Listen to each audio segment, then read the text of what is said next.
Sveiki atvykę į naują Tooltalk. Mano vardas Filipas, šiandien apžvelgsime 20 V akumuliatorinės poliravimo mašinos pradinį rinkinį. Daugiau apie tai dirbtuvėse. Pakeliui ten galėtum gal jau užsiprenumeruoti kanalą ir pamėgti šį vaizdo įrašą. Pradinėme rinkinyje be įrenginio yra akumuliatorius, įkroviklis, 2 poliravimo kempinėlės ir veržliaraktis. Poliravimo padą gali labai lengvai prisukti prie įrenginio. Paskui poliravimo kempinėlės tiesiog pritvirtinti prie velcro lipdukų paviršiaus. Valdymo ratuku galima pasirinkti 6 skirtingus įrenginio greičio lygius. Poliravimo mašina puikiai tinka įbrėžimams ištaisyti arba lako sluoksniui atgaivinti.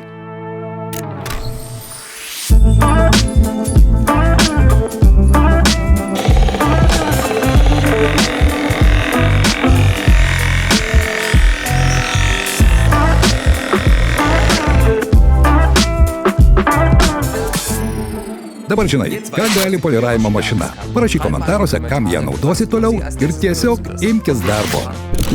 Tau pavyks.